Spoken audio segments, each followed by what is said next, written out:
this presentation is fundamentally designed to say is this. Africa, historically, sub-Saharan Africa, has been fundamental to the global prosperity of the advanced countries. Okay? And Africa had a role to play. It has a role as a raw material producer. We will not allow sub-Saharan Africa to escape that.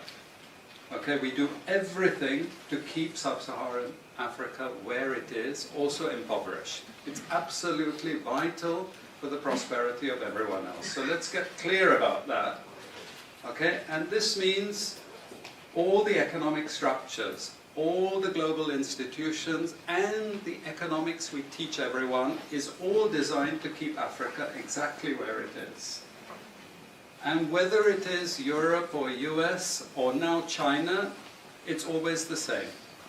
We need Africa to be impoverished because we need those raw materials and we need them dirt cheap. Okay, so that's the message. It doesn't mean to say that there's nothing Africans can do. Of course there is. Okay, but this is the opposition that they're fighting. This is what it's about. Because if Africa does do something different, I assure you living standards of all those in Europe and North America and Asia is going to fall. Okay? And that is a big price to pay. I assure you that the West is not going to allow that without a big fight. Okay, so this is what it's fundamentally about. What I want to show you is how these structures are operating. It's just 20 minutes, so we can't do very much, but just to give you a little bit of an idea. And why I keep the ideology part there is because we are part of the producers of ideology. At universities and academic institutions, we are complicit in this whole enterprise. Okay, so the job of many Western academics is to convince Africans they have to keep doing what they're doing. Okay, and to show them it's your fault that you're poor. It's not our fault. It's your fault that you're poor. You know, so this is what we do in academic institutions, and I want to show that as well. We just start. This is what it's basically about, so you know what it's about. But I want to just show you the extent to which Africa is specializing in the production of raw materials and basic agricultural goods. We know the basic forces that have caused this underdevelopment. We know it's colonization.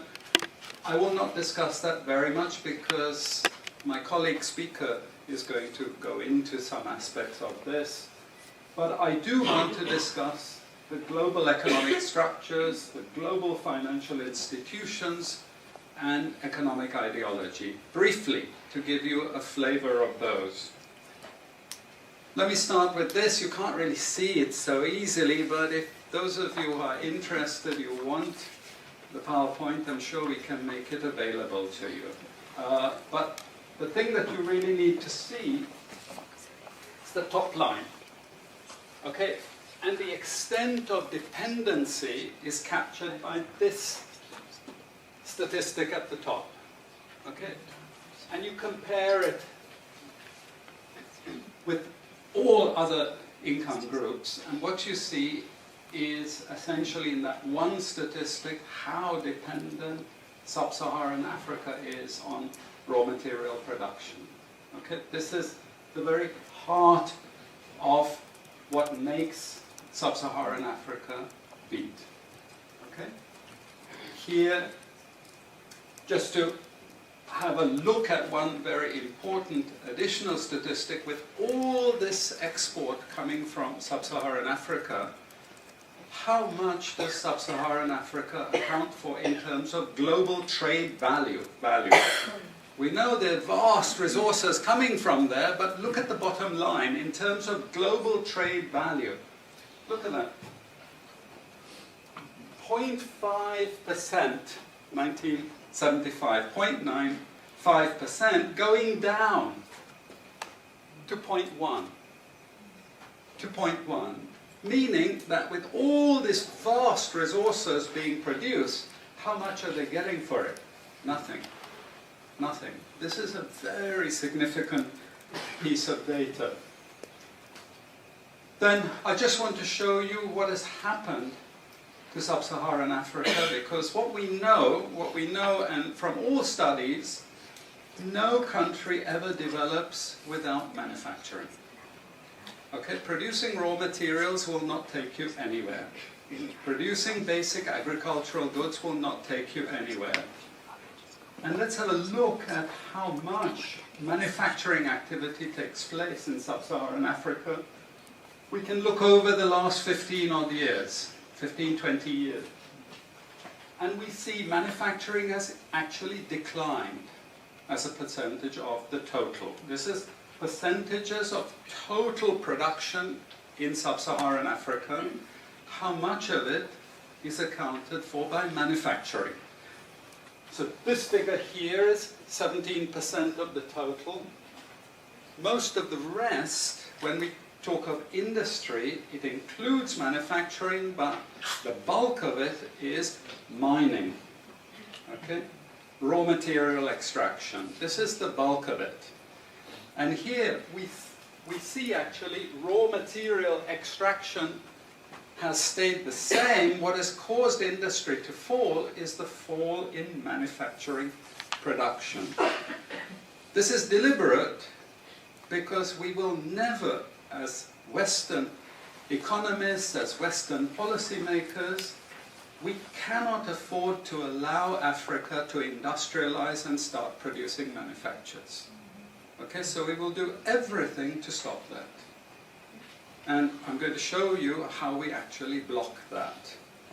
It's obvious in certain ways, but it's less obvious in other ways. Now, we have actually seen periods of rapid growth in sub-Saharan Africa, misleading people, saying, oh, you know, we're now doing much better. And this has happened recently. Recently, I've had students come and tell me, we've done much better now. And you can see growth rates rose quite sharply in recent times. Now are starting to go again down. But if you look historically, the same thing happened earlier. Why? Because in these two periods, we had East Asian rapid industrialization processes. So in the earlier period, we had Japan and Korea and Taiwan.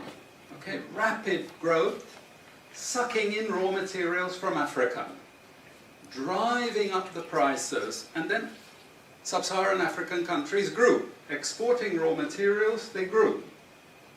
But after those countries finished industrialization, then sub-Saharan African growth rate again fell. Okay, but along comes China. Next wave. Okay, again, sub-Saharan African growth rises, but now China is going down. As many of you now know from the press, China is going down. But sub-Saharan Africa is going down even faster. And we're going to go back to where we were again, with very low prices of raw materials, very low growth rates, and again, the sorts of poverty that we saw once before. Because, bottom line, sub-Saharan Africa is condemned to this role. Just the supplier of raw materials, not a manufacturer. Very recent data showing emerging markets that produce raw materials against emerging markets that produce manufactures. And you can see now with the weakness in the global economy, it's the emerging markets, that's the red line. It's those countries that are suffering the most, the emerging markets producing raw materials. They're suffering the most. And here it translates into their currencies being butchered. Okay? The currencies are collapsing of these countries, and many of them are sub-Saharan African countries. Some of them are Latin American countries, okay, who also rode that same wave. They thought that raw material production was going to save them. But now they're facing terrible problems. And I'm sorry to say, it's just going to get worse in the next 2 years. It's not going to get any better. And this is what it does in terms of gross domestic product. It's the blue line you should look at. It's the blue line compared with the red line. And what we know is that blue line is really going to go down sharply in the next 2 years. Okay, so relative to the rest of the world, sub-Saharan Africa is going to suffer. Again, why? Because it's condemned to this raw material production. This is basically why. How is it condemned to that? Well, the first and most important is the economic structures. After colonization ended, we needed new structures to keep these countries where they were. Okay? And the first of those is aid. Okay? We give them aid. Aid for what? Actually, we give them aid to keep repressive regimes in power. That's all. Okay? We're not giving them aid for much more, except a little bit of infrastructure to make sure those raw materials get to the ports and aren't gotten out of the ground. But for the most part, we give repressive regimes money and power and guns to keep that system going. This is what it's fundamentally about. All the hypocrisy about transparency and democracy and bullshit like that, it's all bullshit. You know? And at least the Chinese don't enter into that bullshit. They say, we don't care about the whole political environment, we just give the money. Okay? And it's for raw material extraction, period. Okay? Number 2, and this was a very important one, still is, debt. I was telling some of my students today, was it today or yesterday, about Confessions of an Economic Hitman. You remember this? Have any of you heard of this one? Confessions of an Economic Hitman. It's a book written by John Perkins, who used to work for a very nebulous, opaque bank. No one had ever heard of this bank, but it was formed in the 1950s by the IMF, the CIA, and the American State Department. And it had only one job: to lend money to developing countries that were raw material producers in order to indebt them. Once you are in my debt, I control you. Okay? And this bank had 4,000 employees. But no one ever heard of this bank, you see. But it would go to country after country offering loans. And if the president did not accept the loan, they were killed. And he gives 2 examples of presidents who were killed when they did not accept the loan. You see, the lending is also very important to trap the country. It's very important. It's part of that process. I teach in Suriname. And Suriname in recent times had a huge foreign exchange reserve. So big they didn't need to borrow money. And then one of my students, who was very high up in government, he said, you know, the IMF is trying to convince us to borrow money from foreigners. Why? I thought, duh, you know, sorry about this, but, you know, this is the game. And in the end, Suriname did borrow this money because the IMF said, if foreigners lend to you, then everyone will think Suriname is such a strong economy that foreigners are interested in lending to you. You understand? Before Lula came to power, you know, the previous president in Brazil, Cardoso, his predecessor, took a gigantic international loan. No necessity for taking the loan. Why? Because once I catch you with the debt strings, I hold you forever. You are my prisoner. Okay, so debt has been this huge spider's web which has trapped sub-Saharan Africa and keeps them held there. Aid, debt. We have a third structure which is again not known by many people, but it's something that was put in place and continues to this very day, with no one discussing it. No one says anything about it. It is monopoly buying structures. This is for all raw materials and basic agricultural goods produced by developing countries. There are only 4 or 5 Western multinationals that buy all those goods. And they collude between them. So if you take any major product, these Western multinationals, they collude between them. Even if we go down to banana production, we had a PhD done here at the ISS, and the person showed that the 4 or 5 major multinationals, they collude, and in order to make sure their control is total, what they do is they force all the producers to produce the same uniform banana. You know, the crap you buy in the West and has no taste at all. You go to any developing country, you know how a banana tastes, don't you? There's so many of them, lots of varieties, but we only market 1 or 2 types, so we have control, you see. If you don't produce at the price I want you to produce, I go to the next country. You see, we get control. So these buyers, they impose that control, and they keep pushing the prices down and down and down. Okay, this is the game. No one says anything about it. There are no commissions of inquiry to say, this is illegal, what you're doing. The WTO has nothing to say about this. But sorry to say, you know, if banana prices rose 10 times, especially for people like me who love bananas, okay, I protest.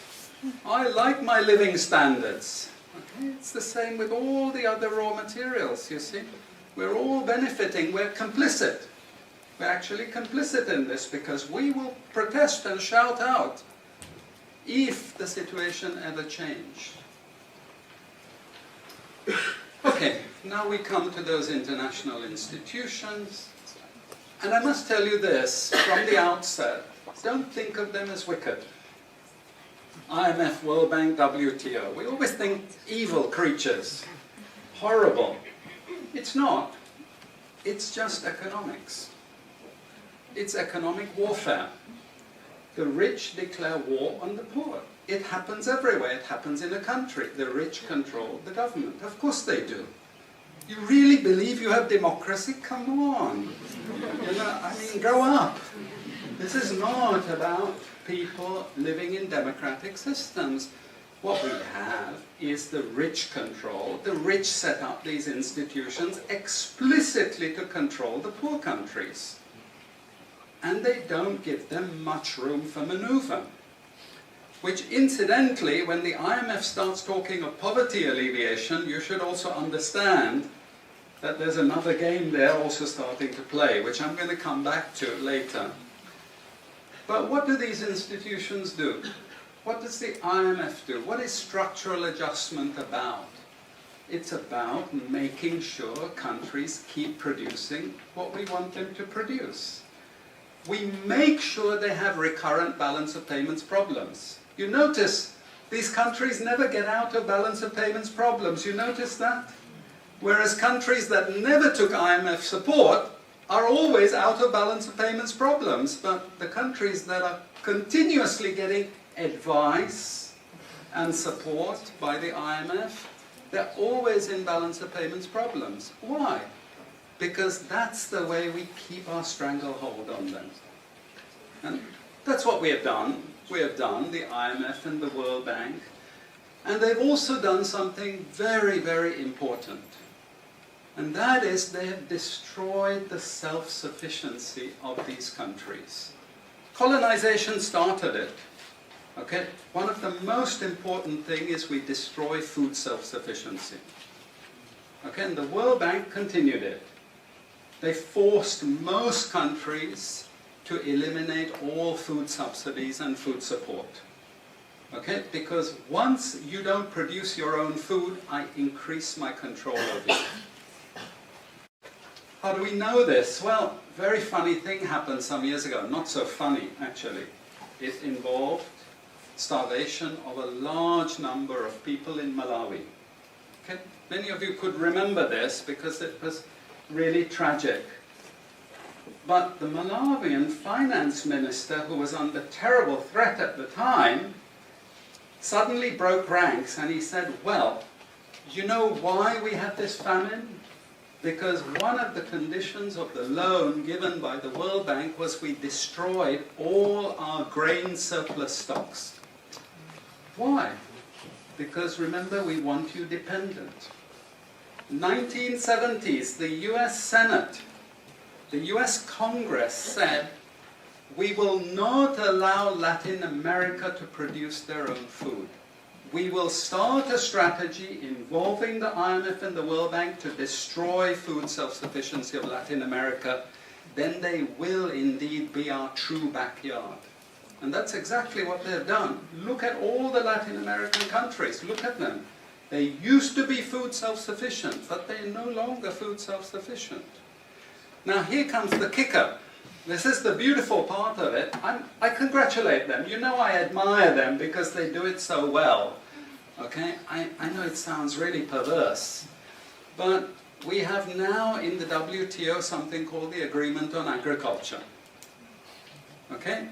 You know what that Agreement on Agriculture states? It says, if you don't have any subsidies, you're not allowed to put these subsidies on food. But if you have subsidies and income support for food production, you can keep them. Who has all the subsidies and income support?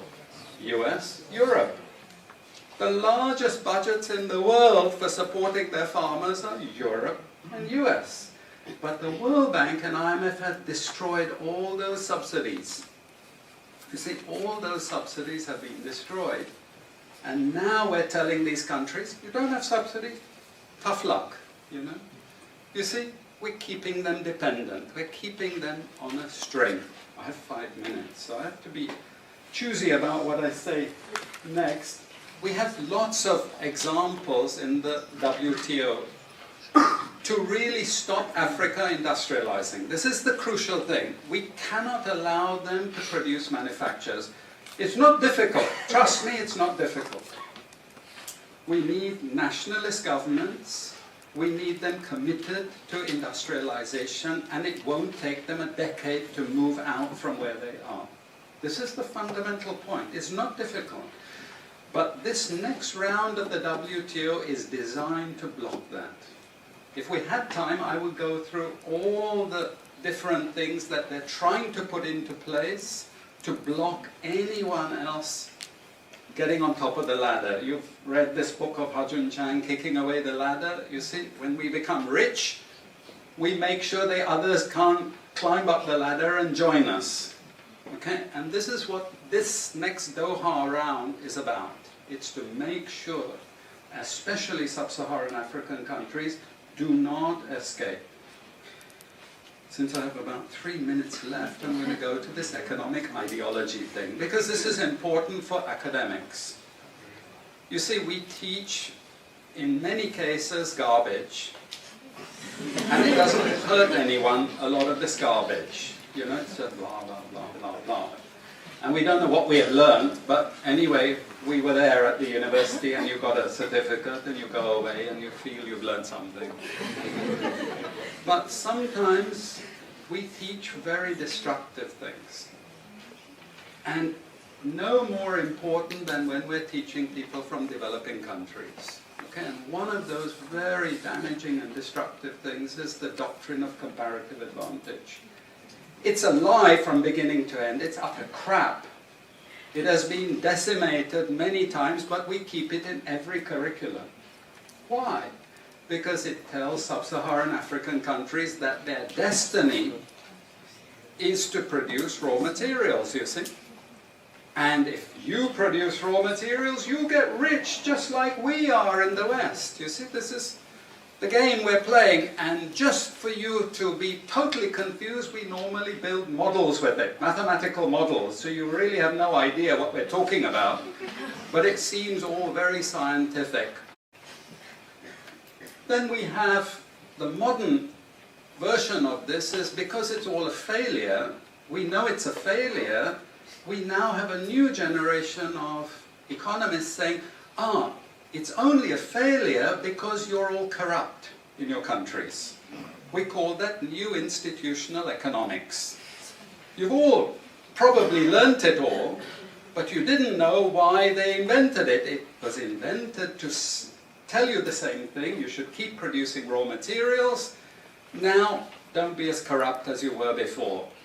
Nobody ever told you that aid was designed to actually start the corruption process in the first place.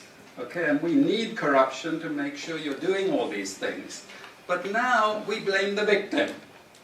You're poor because it's your fault, basically. And you're poor, stupid, and corrupt, basically. This is the message that we're giving people. We also have many theoretical justifications, but I'm going to say something controversial to end. And she's happy that I'm ending because she has to discipline me. And that is, there are also what I call more enlightened approaches, but which are also potentially destructive for sub-Saharan African development. And this is where I come back to the IMF and the World Bank. You see, now they're all into poverty alleviation. They want you to concentrate on redistributing income, and it's something nice. You're young people, you're socially conscious, you're aware. You don't like all this injustice. So you gravitate towards what we call pro-poor strategies. But actually, I'm sorry to tell you, that is not what Africa needs. Africa needs aggressive industrialization. When China was a communist country and we had equal distribution, who feared China? Who took them seriously? They weren't even the size of the Netherlands. But today, I can't open an internet site, I can't open a magazine, I can't open a newspaper without China, China, China, China. And we know what has built China is not socialism or communism, it's capitalism, guys. It's manufacturing, it's production. This is what creates employment, this is what created jobs. I'm not pro-capitalist, but this is the reality, and unfortunately, we're now going to get caught with the good cop, bad cop. The good cop is now IMF saying, oh, you must concentrate on poverty reduction and income redistribution, as long as we can take you away from industrialization. This is the crucial thing, you know. I leave it at that.